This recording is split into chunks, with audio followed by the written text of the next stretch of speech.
Doctor Wajid Mogal, MD medicine, DM nephrology, consultant nephrologist, Pacific hospital और assistant professor, MGM hospital, Aurangabad.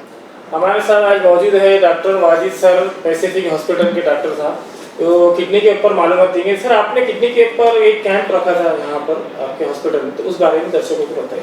नहीं, मार्च का महीना जो है वो विश्व गुर्दा दिन इस मौके पे मनाया जाता है और विश्व गुर्दा दिन के मौके पर आज पैसिफिक हॉस्पिटल में किडनी की बीमारी जो दिन पे दिन बढ़ती जा रही है उसके इसमें कैंप रखा गया है।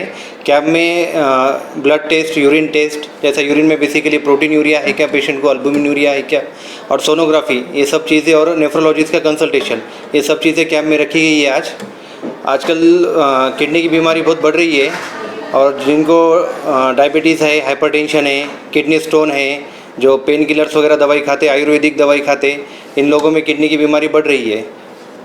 सर, किडनी की बीमारी के जो लक्षण होते हैं, तो वो लक्षण कैसे समझ में आते हैं, इस बारे में बताइए। किडनी की बीमारी के लक्षण, जैसा पहला लक्षण होता है कि सुबह सुबह उठने के बाद चेहरे पे सूजन आ जाना, हाथ पैर में सूजन आ जाना, भूख कम लगना, दम लगना और जल्दी से थक जाना, और पेशाब में जलन होना या पेशाब में लाल रंग की पेशाब होना या बार बार पेशाब होना, ये लक्षण होते हैं।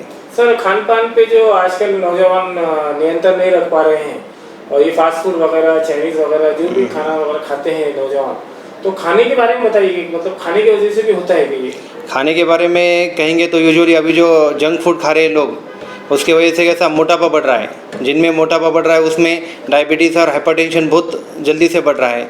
नमक की मात्रा ज़्यादा होने की वजह से हाइपरटेंशन की बीमारी बहुत बढ़ रही है। यंग लोगों में ब्लड प्रेशर बहुत कम उम्र में लोगों को हो रहा है, और डायबिटीज़ की अगर फैमिली हिस्ट्री रही तो 50% में असर हो ही रहा है, और डायबिटीज़ और ब्लड प्रेशर के कारण किडनी पे भी असर हो रहा है। सर, किडनी का जो ट्रांसप्लांट होता है तो लोग देने के डोनर मिलते नहीं सर इसके, और रिलेटिव्स भी डोनेट करते नहीं, तो उसके बारे में आप क्या बताएं? किडनी के ट्रांसप्लांट के बारे में ये कहना चाहेंगे कि लोगों में अवेयरनेस की बहुत ज़रूरत है कि जो किडनी डोनेट करते हैं उनको बाद में भी कुछ तकलीफ़ होती नहीं है, और अपने यहाँ पे यूजुअली जो किडनी डोनर है उसमें अवेयरनेस होना चाहिए। और बेसिकली जिनकी किडनी दोनों ख़राब हो जाती है, जो डायलिसिस पे वगैरह रहते हैं, उनको ट्रांसप्लांट की ज़रूरत होती है। और लोगों ने रिश्तेदारों में, जैसा माता पिता, भाई बहन जो किडनी डोनेट कर सकते हैं अपने पेशेंट के लिए, उन्होंने आगे आना चाहिए। देखा जाता है कि अक्सर खारे पानी से भी किडनी स्टोन होने की ज़्यादा मात्रा पाई जाती है। जी। तो उसका रीज़न क्या है? नहीं, खारे पानी में जो क्षार ज़्यादा होते हैं, जैसा कैल्शियम हो गया, फिर यूरिक एसिड हो गया, फास्फोरस हो गया, उसकी वजह से बोर का पानी जो लोग पीते हैं उनमें ज़्यादा किडनी स्टोन पाए जाते हैं। और जो आपने नहीं, लोगों में अक्सर लोग ऐसा जानते हैं कि मैं एक किडनी पे कैसे ज़िंदा रहूँगा, पर हालांकि बात ऐसी होती है कि बहुत सारे लोगों को पैदाइशी एक ही किडनी होती है, और किसकी किडनी पैदाइशी किस लोगों की छोटी भी रहती है, फिर भी उनकी ज़िंदगी आराम से गुजर जाती है। एक किडनी पे भी गुजारा हो सकता है। जिनके घर में पेशेंट है उन्होंने किडनी डोनेट करना ही चाहिए और दूसरी ज़िंदगी लोगों को देना चाहिए, जो बीमार पेशेंट है, सीकेडी के मरीज़।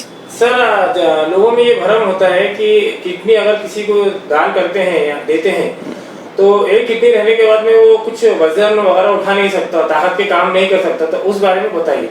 नहीं, एक किडनी के कारण, जैसा हमने अभी कहा आपसे कि बहुत सारे लोगों को एक ही किडनी रहती है पर उनको कभी डायग्नोस भी नहीं होता है, मतलब, और वो अपने रूटीन काम वैसे ही करते हैं।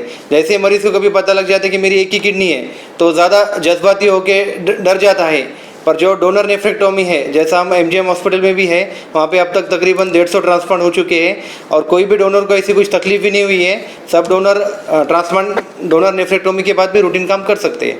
आपने जो कैंप किया था सर, तो आपने कैंप में क्या बताया था सर? कैंप में हमने लोगों में अवेयरनेस रखी, जिनको डायबिटीज़ है, जिनको हाइपरटेंशन है, जिनको पेशाब की तकलीफ होती है, उनमें डायग्नोसिस ऐसा किया है कि किडनी क्रिएटिन क्यों बढ़ रहा है, ब्लड प्रेशर कैसे कंट्रोल रखना चाहिए और शुगर कैसे कंट्रोल रखना चाहिए, बाकी की चीज़ों के बारे में लोगों को स्क्रीनिंग किया है।